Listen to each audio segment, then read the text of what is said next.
이태원 클럽발 확진자가 최소 85명으로 집계된 가운데 전국 곳곳에서 2차 감염도 속출하고 있습니다. 방역당국은 방문자에 대해서 진단검사를 독려하고 있는데 순조롭지는 않은 상황입니다. 전문가 모셨습니다. 백순영 가톨릭대 의대 미생물학교실 교수와 함께 이야기 나눠보겠습니다. 어서 오십시오. 네, 안녕하세요. 네, 안녕하세요. 교수님, 이태원 클럽발 집단 감염 사태, 감염 확산세 어떻게 보면 가장 우려했던 일인 것 같습니다. 현재 상황 어떻게 지금 보고 계십니까? 우리가 코로나19 사태 초기부터 예. 이 문제가 굉장히 심각할 수 있었다고 생각했고, 교회하고 대표적으로 지금 이 클럽발 확진인데요. 이 상황이 지금 5월 6일부터는 생활 방역으로 들어간 시점에서 이 연휴 기간 동안에 이 대규모 노출이 분명히 일어났었는데 이 중에서도 최악의 상황이 발생하고 만 것이죠. 즉 5월 2일 날 노출이 되었는데 그 이후로 지금 벌써 5월 11일이거든요. 그럼 9일이나 지난 상황에서 2차 감염자는 속출하고 있지만 아직도 3차 감염자가 어느 정도 있는지 그 대상자조차도 특정할 수가 없는 상황이기 때문에 실제 상황 자체는 명수 자체는 그렇게 우려할 만한 상황은 아니긴 하지만 실제 얼마나 더 나올지가 우려가 되고 또 이것들이 방역당국의 통제 안에 지금 있지 않기 때문에 과연 얼마나 진단이 이루어질 수 있을런지 또는 이 조용한 전파가 조용한 전파는 우리가 알 수 없는 것이기 때문에 이것들의 확산을 얼마나 우리 방역당국이 잘 저지하고 파악할 수 있는지가 관건이라고 하겠습니다. 네, 하나하나 좀 들여다보죠. 우려가 현실이 돼버렸습니다. 클럽이라는 그 특성상 깊게 생각하지 않더라도 바이러스가 전파하기엔 가장 좋은 조건 아니겠습니까? 그렇죠. 그런데다가 한 군데도 아니고 여러 군데를 방문을 했었고 날짜도 또 여러 날짜가 있었고 여러 가지 상황이 다 겹쳐버린 이런 상황이 되었기 때문에 지금 현재로 봤을 때는 이 한 군데에 그치지 않고 이 너무나 넓은 범위 또 이 우리가 투표라든지 21대 총선이라든지 부활절 이때는 거의 지역에서 머물러 있는 상황인데 지금 이 부활절 이후에 그것은 다 제어가 됐지만 실제 지금 이 황금 연휴 때 이 노출이라는 것은 전국적으로 서로 흩어지면서 일어나거든요. 그래서 그냥 클럽 간단한 문제가 아니라 이 클럽을 시작으로 해서 다양한 직종에 또 여러 지역에 넓게 퍼지고 있다는 것이 너무나 우려가 깊을 수밖에 없는 지금 상황입니다. 교수님, 지난달 같은 경우에는 부산에서도 클럽에 확진자가 다녀간 적이 있었거든요. 그런데 그때는 추가 감염자가 없었습니다. 근데 이번 이태원 클럽과의 차이는 뭐가 있을까요? 이번에 5월 6일 날 지금 확진을 받았는데 실제 5월 2일 날 당일 날 벌써 증상이 나타났는데 그날 다 노출이 됐거든요. 이 얘기는 이 바이러스의 무서운 점이 무증상기인 잠복기를 지나면서 증상이 나타난 그 시기에 제일 많은 바이러스를 분비한다고 하거든요. 그러니까 이 환자의 상황에서 보면은 아주 분비가 왕성한 시기에 밀폐된 장소에 있었다는 것하고 이 지난번에 19세 청년이 대구 이 청년은 입대를 하기 위해서 진단을 받았었는데 양성이 나왔고 또 무증상이었고 실제 감염된 지가 얼마 안 됐었던 걸로 보여요. 그리고 그 이후에 동선을 찾다 보니까 전에 걸로 소급해서 찾았기 때문에 사실 부산의 클럽에 갔을 때의 노출은 그다지 심각하지 않았던 상황이 됐었고 또 이상하게도 마스크도 쓰고 있었다고 하거든요. 그 시기에는. 그래서 결국은 한 명도 나오지 않은 상황인데 이번 거하고 완전히 비교가 되는 그런 상황입니다. 이번에도 우려가 나오는 게 확진자 중에 젊은 층이 많다 보니까 아무래도 활동이 좀 왕성할 수밖에 없습니다. 보니까 근무지가 군, 콜센터, 병원 등 다양한데 집단 생활을 하는 만큼 대인 접촉이 좀 많은 직업군이 포함이 되기도 했습니다. 지금 상황에서 제일 중요한 건 뭘까요? 일단은 군에서도 이 확진자가 많이 나오고 있고 또 노출되었던 사람들, 즉 입대하기 전에 훈련병인 사람들도 상당히 있다고 그래요. 그래서 아직까지는 제한적이긴 하지만 확진자가 나오고 있고 전수조사를 통해서 아마 나오긴 하겠지만 사실 이 군대 내에서의 노출은 그다지 심각한 부분은 아닙니다. 분명히 어느 정도 알 수는 있으니까요. 이 대상자를. 근데 이제 2차 감염으로서 병원인 경우에 있어서는 사실 또 심각한 부분이 있죠. 원내 감염이라는 부분이 있을 수가 있고 또 피부관리사라는 부분이 100명 이상을 접촉을 했었다고 그러니까 이 부분에서 전수조사가 이루어진다면은 이런 부분들은 어느 정도 해결될 수가 있을 것 같고 또 하나 콜센터인 경우도 지난번 구로 콜센터와는 다른 점인 지난번에 구로 콜센터는 너무나 밀집한 환경에서 환기도 안 되고 소독도 안 되고 직원들도 굉장히 많았었던 데 비해서 이번의 경우는 사실은 이 직원들도 많이 줄였고 소독, 환기 등도 잘 했을 것으로 보이기 때문에 아직까지는 이 대상이 확정되는 이런 부분들은 확산이 어느 정도 제어가 될 수 있겠지만 대상을 모르는 방역 당국의 통제 밖에 있는 것들이 훨씬 더 문제라고 볼 수가 있겠죠. 제주도 같은 경우에는 청정 지역을 선포한 지 하루 만에 확진자가 나왔습니다. 특히 확진된 분이 피부과에서 피부관리사로 일하시는 분인데 밀접 접촉자가 또 있을 수밖에 없는 상황이거든요. 그래도 다행인 것은 일단 예. 무증상인 상태에서 빨리 진단을 받을 수 있었기 때문에 네. 제한적일 수는 있겠지만 예. 실제 그 명수가 너무나 많고 또 이 직업군상 이 마스크를 쓸 수 없는 환경이지 않겠습니까? 네. 피부관리사라는 것은 마스크 위에다가 피부관리를 할 수는 없으니까 네, 네. 그런 부분에 문제가 실제로 있을 수는 있지만 아직까지는 아마 그 이후 병원 내에서 피부과 관리하는 중에서 감염된 사람은 아직도 없는 것으로 보이지만 네. 아직도 이 접촉한 날짜가 시간이 있기 때문에 지금 음성이라고 그래서 2, 3일 후에 음성이 아닐 수도 있기 때문에 양성이 나올 가능성도 있어서 앞으로 좀 더 관찰은 필요한 상황입니다. 네, 뭐 이전에도 콜센터나 교회 등 집단 감염이 발생한 적이 있었는데 이번에는 또 클럽이라는 그런 특수성 때문에 이른바 깜깜이 전파가 더 우려되는 거 아니겠습니까? 그렇죠. 네. 일본에서 그렇게 만연된 이유가 젊은 네. 사람들이 클럽으로부터 시작을 해서 조용한 전파가 지금 잡을 수 없는 이런 상황이 된 것이거든요. 네. 그래서 우리가 처음부터도 이 클럽이라는 것이 굉장히 위험할 수 있다. 또 강남에 있는 유흥지점에서도 한번 나온 적이 있었는데 이런 것들이 대상을 찾을 수가 없기 때문에 상당히 어려운 부분이 있어서 방역 당국이 이 접촉자들 동선을 전부 찾아갈 수가 없고 또 시간적으로 찾아낸다 할지라도 이미 지역사회 감염이 만연된 이후에는 너무 늦는 것이기 때문에 네. 그런 부분들이 굉장히 문제가 될 수 있고 방역당국이 얼마나 2차까지 몰라도 3차 감염까지 찾아낼 수 있느냐 네. 또 지금 대상자를 다 특정할 수 있느냐 이분들이 얼마나 자발적으로 진단에 응할 수 있느냐 하는 것은 여러 가지 지금 아직 고려해야 될 부분이 많은 부분이라고 할 수가 있겠죠. 네, 교수님 앞서 잠깐 말씀하셨는데 2차 감염 사례는 이미 나왔습니다. 지금 가족들이라든지 직장 동료가 2차 감염 사례, 2차 감염 판정을 받았는데 더 우려되는 거는 3차, 4차 이렇게 추가적으로 더 퍼져나가는 게 우려되는 상황이지 않습니까?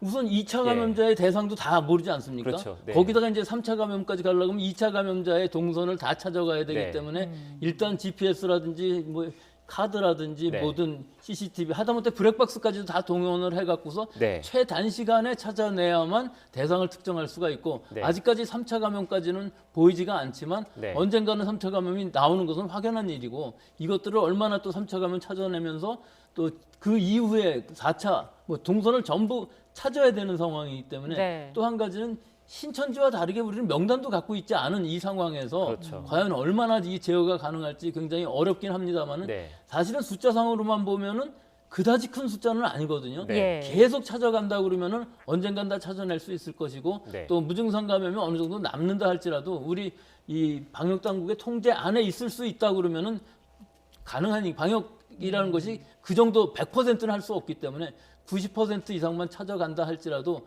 방역은 성공했다고 볼 수가 있고 네. 그 이후에 나오는 산발적인 감염은 또 그때 가서 또 찾아가면 되기 때문에 네. 지금 상황으로서는 어떻게든지 이 급한 불을 끄는 것이 먼저라고 하겠습니다. 급한 불을 또 끄기 위해서는 자진 신고가 필요한 거잖아요. 자진 신고의 중요성 다시 한번 좀 강조를 해주시죠.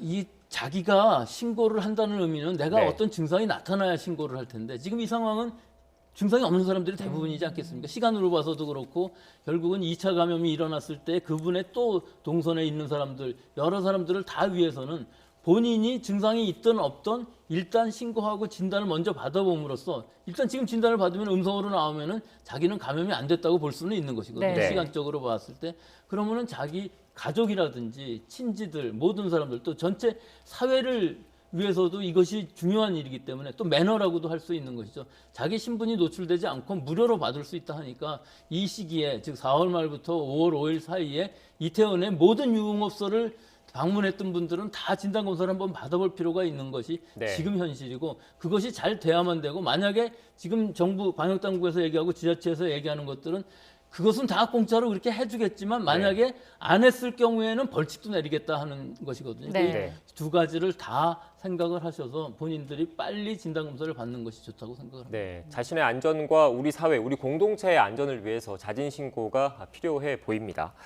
지금 또 그 추가적으로 걱정되는 게 신천지를 중심으로 한 집단 감염 같은 경우에는 대구 경북 지역이라는 지역적으로 국한되어 있는 측면이 좀 있었지 않습니까? 그런데 이번에 이태원 클럽발 감염 사태 같은 경우에는 전국적으로 확산돼 가는 양상을 보이고 있는 거거든요. 사실 신천지의 경우도 뭐 경기도 쪽에서도 나올 수 있고 굉장히 대구 경북 지역에 넓게 퍼져 있었기 때문에 어려웠지만 또 시간도 많이 걸렸지만 일단 명단이라는 거를 갖고 있었거든요. 또 9,000명, 10,000명 정도 되지만 찾아가고 해서 무증상자를 다 찾아냈거든요. 또 시간이 지나도 어느 정도 제압이 가능했기 때문에 우리가 지금 이 방역이 모범적이라고 볼 수가 있는 상황인 것인데 지금 이 상황은 이태원에서의 그 노출의 상황은 한 군데가 아니고 그 이태원에서 어느 정도 지역적인 감염이 있었던 것으로도 보이기 때문에 결국은 상황 자체는 비슷하긴 하지만 규모는 좀 더 적을 것으로 보이거든요.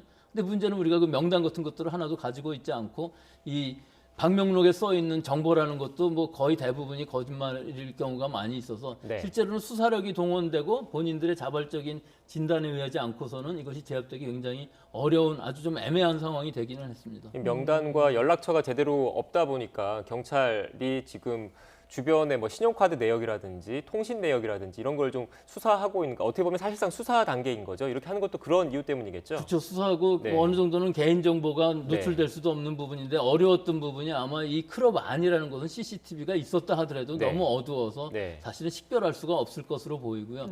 그렇기 때문에 수사를 한다 그러면은 그 주변에 있던 모든 차들의 블랙박스까지 다 뒤지면 시간적으로는 아마 뭐 일주일, 2주일이 걸려도 다 찾아낼 수는 있을 겁니다. 근데 그때는 벌써 늦을 수가 있기 때문에 가능한 한 증상이 나타나기 전에 빨리빨리 찾아서 진단을 하고 격리를 시켜야 되는 과정이 있어야 되는데 그 부분이 분명히 놓칠 수 있는 상황은 지금 되어 있죠. 그래서 어느 정도 놓친다 할지라도 하여튼 최대한 선제적으로 많은 진단을 하면서 아주 공격적으로 하는 수밖에 없을 것으로 보입니다. 교수님 말씀을 계속 들어보니까 저희가 계속 강조를 하고 있는데 그 개인의 안전 그리고 우리 사회 공동체의 안전을 위해서 그 기간에 이태원 클럽에 가셨던 분들은 자진 신고가 일단 가장 중요해 보입니다. 그 앞서 교수님께서도 잠깐 언급을 해주셨습니다만 확진자의 3분의 1가량이 무증상인 걸로 나타났는데 3분의 1이라는 숫자가 뭘 의미하는지 다시 한번 짚어주시죠. 이게 굉장히 높은 숫자이죠. 원래 일반적으로는 잠시만요, 교수님. 교수님 오늘 그 중앙방역대책본부 브리핑에서 나온 주요 내용 가지고 다시 한번 좀 질문을 좀 드리도록 하겠습니다. 2차 감염 사례까지는 일단 파악이 됐는데 아직 그 3차 감염 사례는 없다, 파악이 안 됐다 이렇게 방역본부에서 밝혔거든요. 어떻게 보십니까? 그렇죠. 지금까지 2차 감염에서 나타난 사람들이 또다시 3차 감염까지는 없었다고 보지만 사실은 2차 감염 자체가 전체적으로 다 파악이 안 된 상황이라 그 부분이 더 우려가 있고 그것들이 방역당국의 통제 밖에 있다고 볼 수가 있는 것이죠. 지금 궁금한 게 이태원이라고 하면은 외국인이 많을 텐데 외국인 관리도 지금 관건이 아닐까 싶은데요. 지금 이 상황에서 보면 이태원의 특성상 그 클럽에 20, 30대 외국인들이 많이 있었던 것으로 지금 알려져 있고 이 동선도 파악이 안 되고 연락처도 파악이 안 되는 상황이거든요.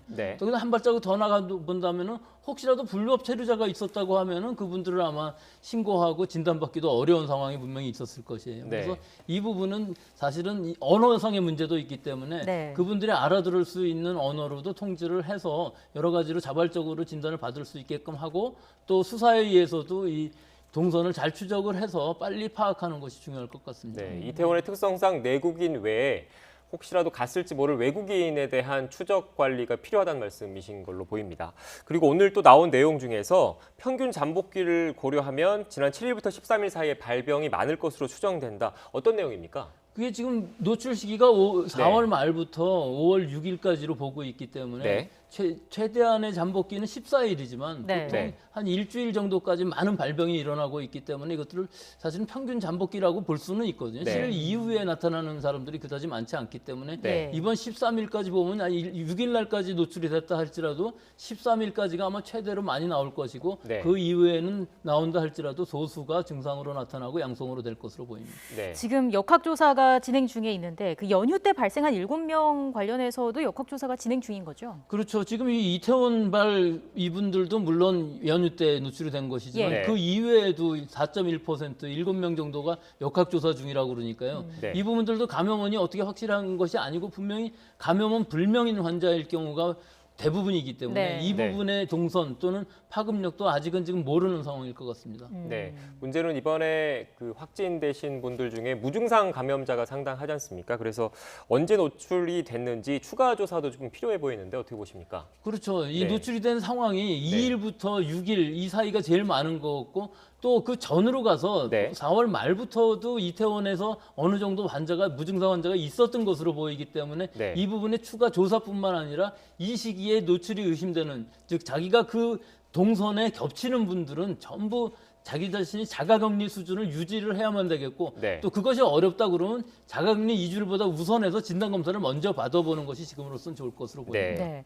자, 그리고 당초에 방역 당국은 이태원 클럽발 초발 감염자를 용인에 거주하는 20대 남성으로 봤는데 그렇지 않을 가능성도 있다고요. 예, 그게 역학조사 결과에서도 이미 알려진 것처럼 네. 4일날, 5일날은 이 환자가 방문하지 않았었거든요. 예. 네. 근데 4일날, 5일날까지 이 바이러스가 남아있다가 감염되었을 확률도 있고 또는 2일날 그 클럽에 있던 사람들이 4일날, 5일날도 또 방문했을 확률도 있지만 하여튼 전체적으로 봤을 때 이 시기에는 이 공간에 바이러스가 분명히 존재를 했었다는 것이 되기 네. 때문에 이것을 특정한다기보다는 일단은 그 동선에 있는 모든 분들이 다 진단을 받아보는 것이 좋을 것으로 보입니다. 네. 오는 13일부터 고3 학생들의 등교 개학이 예정돼 있지 않습니까? 그런데 이태원 클럽발 감염 확산세가 심상치 않으면서 학부모들 사이에서는 등교 개학 더 연기해야 되는 거 아니냐 이런 의견 목소리가 나오는 것도 사실이거든요. 교수님께서는 어떻게 생각하십니까? 그렇죠. 저는 뭐 고3은 빨리 해도 좋다고 계속 얘기를 했었는데 실제 지금 상황으로 보면은 계약을 했을 때 만약에 문제점이 생긴다면 오히려 그 문제점이 확진자가 생기는 그 학교가 불이익을 받을 수도 있는 것이거든요. 그래서 아마 여러 가지 고민이 깊을 것으로 보이는데 예. 방역 당국하고 교육부라든지 또는 이 학부모들 간에 전체적으로 잘 협의가 되어 갖고 일단 개학을 한다 하는 의미는 어느 정도 환자가 발생할 수도 있다는 것을 뜻하기 때문에 네. 이런 것을 감수하면서도 지금 개학을 해야 되는 것인지 이것은 결정을 해야 될 것이고 그 이후에 일주일 단위로 계약을 한다는 것은 조금 더 다른 학년들 네. 이런 것들은 조금 더 생각을 해보고 탄력적으로 좀 결정하는 것이 좋은 것이 아닌가 그렇게 네, 생각합니다. 네. 지금 자막으로 나가고 있는데 관련해서 유은혜 교육부 장관과 이제 방역 당국이 곧 등교 연기 여부에 대한 영상 회의를 한다는 내용이 있었습니다. 네. 어떤 결과가 나올지는 좀 지켜봐야 될 것 같습니다. 그렇습니다. 애초 뭐 13일부터 고3부터 등교 수업을 이제 순차적으로 시작할 계획이었는데 네. 이태원발 코로나19 확진자가 늘어나면서 이제 등교 일정의 재검토가 불가피하게 된 상황이고요. 네. 유은혜 교육부 장관과 곧 등교 연기 여부를 논의를 하게 될 것으로 보입니다. 어떤 점을 중점적으로 얘기를 하게 될까요?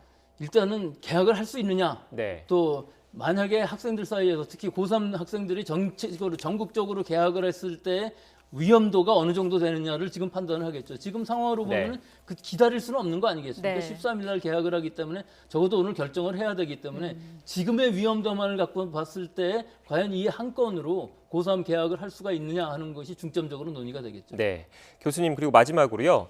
경기도의 경우에 이태원 클럽 출입자들에게 대인 접촉 금지 명령을 내렸습니다. 이런 강제적인 수단, 강제적인 방법을 전국적으로 전국 지자체로 확대해야 하는 거 아니냐 이런 의견도 나오고 있는데 어떻게 보십니까? 지금으로 봐서는 대상이 5천 명 정도 되는데 네. 특정된 개인에 대해서 명령을 내리는 게 아니지 않습니까? 네. 모르긴 하지만 일단 진단을 다 받고 네. 만약에 진단을 안 받았는데 나중에 확진이 됐는데 이태원에 갔었다는 것이 발견이 되면은 발각이 되면은 결국은 처벌을 하겠다는 내용이기 때문에 진단을 받는 것을 지금 우선으로 얘기를 하고 있는 거죠. 네, 알겠습니다. 지금까지 백순영 가톨릭대 의대 미생물학교실 교수와 함께 이야기 나눠봤습니다. 오늘 말씀 고맙습니다. 고맙습니다. 감사합니다.